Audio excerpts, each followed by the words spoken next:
Hello and welcome to the inaugural episode of the Keep Artist interview. This series is going to dive deep into creatives from all different backgrounds, whether it's musicians, poets, painters, photographers, whomever it might be. We're going to dive deep into their backgrounds and talk about the work that they're doing, the work that they've done in their past, and where they can see the vision going forward. Speaking of visions, we have quite a strong vision here at Keep Artist as well. Our vision here is to share art with as many people as possible because we believe creatives make the world a better place.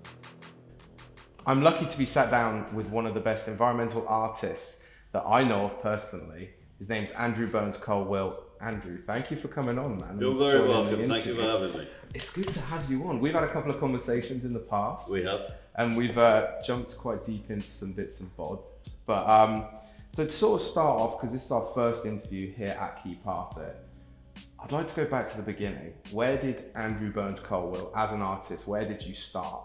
Where was that spark for you? That spark, good question. From a kid. From, I think it was there from when I was born, or maybe before, I don't know. And it's just in my blood, I'm afraid it's there. I can't do anything else, and it's caused me all the problems I've had in my life. Don't want me to go on? Absolutely. So you sort of started off sort of doodling, I suppose, like most young kids. people Whenever do. I wanted to escape or get away, or I was upset about something, or I didn't want to be on this planet, on this ground, pick up pens, pick up crayons. My parents used to buy me and scribble on anything, including the walls and the doors sometimes. Yeah, so that was pretty much how it started with me. Because sort of jumping a little bit further forward, you're born and raised in Bristol. Yep. But you took a bit of time out, so you went 20 odd years, yeah. Yeah, a little bit of a 2-week holiday. It wasn't meant to be 2 weeks initially, yeah. And so you went over to Greece. Yep. And this 2-week holiday turned into 2 years. Tell me a bit about that. That's 20 years it turned into. 2 years, 20 years. Yeah, that is a long 20 time. 20 years. Well, by the time I had a few problems, a lot of problems. In fact, loads of problems. So, a very, very lovely young lady, Italian girl called Pamela, if you're out there or ever watch this, I'd love to see you again. Took me on a 2-week holiday and thought, you've got to get you out of there, because I was psychologically and physically in a bit of a mess. Misuse of substances and alcohol, all sorts of things. Yeah. So she took me away for 2 weeks, and she knew I wouldn't come back. Greece was my rehab, basically. Greece was the most amazing rehab. I went out there with some medication, and that lasted the 2 weeks, and then just went out on my own. Didn't have any money, didn't have anything, which is probably the best way of getting yourself out of a really serious situation. Didn't speak the language, so what was the chance of getting hold of any gear? It wasn't, was it? No. So It's the best way to rehab. Yeah. So I just scribbled and painted and did portraits of the locals and got meals and beers for the portraits, and then started doing murals in bars and restaurants, and ended up on ET3, which is the biggest, it's like Channel 4 in Britain, it's the biggest TV channel, because they wanted me to do it. They wanted a background for a music video in the middle of Athens. Yeah. And Lily, who I was living with at the time in Athens, she was very well connected. She had friends with with producers, Greek TV, and they said, we want a graffiti style background for this music video. I said, no problem, man. So I went down to this big theatre and I did the background. The producer came up and said, can you be in the video? Yeah, if you want. Have you ever been in a band? I said, yeah, I used to front band in the UK. It was a pretty good time. And that's my mate John Chilcott, by the way. This one's for you, John boy. And he was the bass guitarist in the band. And then I said, yeah, I'll be in the video if you want. So I ended up driving this I think it was a big BMW or something, like onto the stage. kissing the girl that was singing, and then just sat there on the bike posing like hell while they finished the music video. And it went out just before Christmas. It got to #1, I think, and I was just all over these green TVs. People were coming up autograph in the street. Of course, I didn't speak very little Greek in those days. It was my first year. Yeah, absolutely. So that was crazy. Yeah, it was a wild time, man. It was a wild time. Do you think that sort of influenced your style? Because did your style change after going to Greece and then coming back to the UK? I think your style is. I think your style is influenced by 2 or 3 various factors. Number one, your initial perception, what you visually see, how you click with light and what you visually see. Yeah. Number 2, your environment, how your environment affects your emotions and your feelings. And then number 3, your perception of everything you see, your environment. Your character, if you like. So your character, the environment, and who and what you are, and the way you see things, create your particular style. That's what I think. If you spend a long time, I never expected to make a living at art till I was about the age I am now. I expected to sort of truck around and travel about. And, find your path in a way. Not find my path, see what the hell was going on. I've always wanted to say something. The only thing is I've got a big mouth and I talk a lot and I like telling everybody how to do things. But the biggest thing in my life was I wanted my art to talk. If you take rhinoceros knickers over there, it talks. I mean, how dare people kill a rhinoceros because, you know, they think the horn is going to give them a stiffy. It's ridiculous, man. I know. I mean, these days are long gone. We're way past all this. It's like weapons and wars, and don't start me on that. No, I totally agree. And that's a huge part of your work is sort of environmentalism and sort of destruction of the world that we're in. Because, you know, your work to me, and I'm sure others that view your work, it really speaks this level of understanding that you have towards the earth and what it gives you as an artist and as a human being. And I find that really intriguing that you're so passionate. Where did that sort of begin? Because I know that your past was spotted and all over the place, and then you sort of found yourself a bit more, I suppose, when you came back. Is that when your passion for environmentalism started, or has it always been there? That's a difficult question. I can always remember loving nature and being in awe of the stars at night and just the whole planetary environment, and always asking questions how it worked and you know, what the hell was going on. And when I used to get in trouble as a kid, or when I was a kid, we had gangs and that. We used to go on the streets and sort of fight and stuff. And whenever anybody got hurt, I used to really, really hate it. You know, I used to really not like hurting other people or getting in this confrontational environment between teenagers, which all teenagers do. We've all done it, you know. And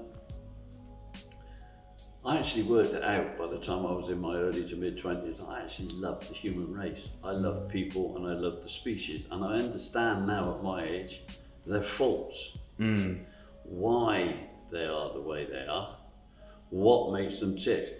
If you take an intelligent energy and you plonk it into an animal, initially you're going to have problems because the animal, not really understanding what perceiving and analysing and quantifying things is about, that animal is going to be run by its need, not only to survive, its fears. I think I have a very strong belief that the harder and tougher an individual is, the more frightened he is.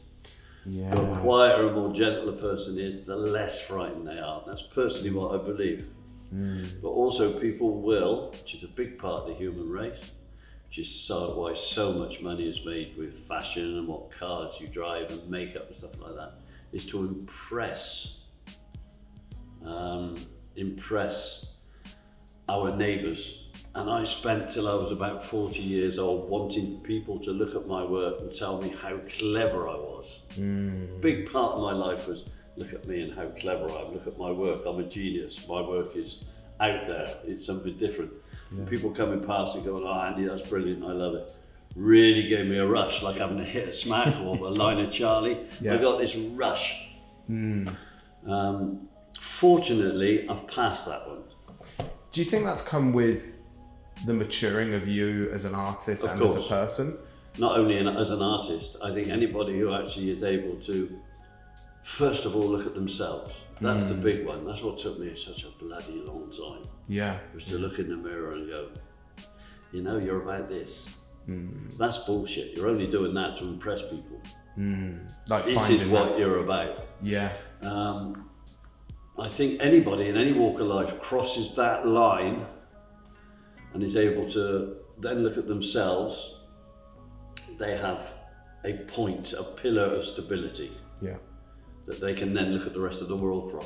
Yes, it's the whole ethos of finding calm within yourself.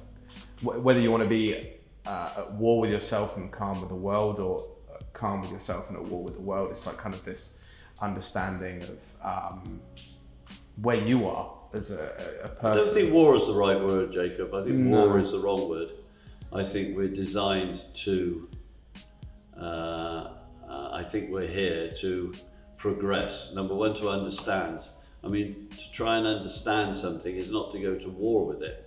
Of course. To go to war with it is if you feel offended by what other people are saying about your understanding, then you go to war. Yeah. I'm not offended anymore about what people think of me or what I understand, which makes a big difference. And I wish a lot more people, especially our in government, could think like that. It'd be a far better world, but we will develop. Definitely. I think we'll get there. We're going to have, I think there's another big catastrophe coming. Yeah. Hence my painting in the exhibition called Allotment, which I did over 10 years ago. Okay. And it's about a food source within these grounds and fresh water, heavily guarded with fences and soldiers and watch-out towers. It looks like a pretty picture when you first look at Allotment. After looking at it for just a few minutes, you suddenly realise that with the forks and the spades leaning against the table is a Kalashnikov and a sawed-off shotgun. Yeah. And the kid is in the pictures holding his stick like a gun. And his father is obviously a soldier. So it's that sort of environment I think we're heading for. But come out of that, the percentage of us that do survive and come out of that will hopefully create a second world which won't be quite a balls up that this one's been. So obviously you've got an exhibition here at Keep Art It. Yep. With everything with COVID, we've had a chat about COVID in the past. It must be quite exciting to finally have a show, a solo show at Keep Art It, which people can attend in person. Number one, Keep Art It, I think is an amazing situation. It's created an amazing situation for students, especially artists that want to express themselves and go into the arts. I mean, Doug's worked very, very hard at it and it's starting to pay off for him. So he's got my 100% support on that anyway when he shuts up. But yeah, Keep Art It is incredible. I'm very surprised he's managed to do what he's done so far. But a situation like this is really important to younger artists who want to understand a little bit more about what they're going into. I mean, any true artist sacrifices everything. I mean, you sacrifice the normal way of life, the mortgage, the new car, the capacity to get credit and become secure within our system as it stands at the moment. You've got to let that go if you want to be an artist, because it's time consuming, very time consuming, unless you have the capability to balance work with your art. Yeah. Which is rare. Yes. Because one will corrupt the other, or the other will corrupt one, whichever way you want to look at it. The two, they do go together, but you've got to be a special sort of person. Yeah, finding that balance is hard. So yeah, I'm excited about having the exhibition here. Tell me a little bit about the work that's going to be in it. There's a couple of collections and also some of your other pieces as well, I believe. Yeah, the work that's in this show spans, some of it goes back 10 years. Some pieces I put into this show I wouldn't put into other shows. There are certain pieces I want to keep for my kids and my grandchildren, but they're going to be, they will be shown without a price on them. That's to be kept. Yeah, so there's a range of work. As we said before, a lot of it is environmental or to do with human nature. Yeah. All I can do is show people how I see things, and to show people what I think about what I see, and I put that on the canvas, and it's all here in the show. That's a lovely way to end it, I think. That was really nice. That's how I work, man. No, thank you for your time, Andy. You're very welcome, appreciate Jacob. it. You're very welcome. I'm very excited to see the show this Saturday. Come on Saturday, man. It'll all be here. Awesome, Andy. Thank you very much. You're very welcome. Thanks, Jacob. Take care. Cheers, man.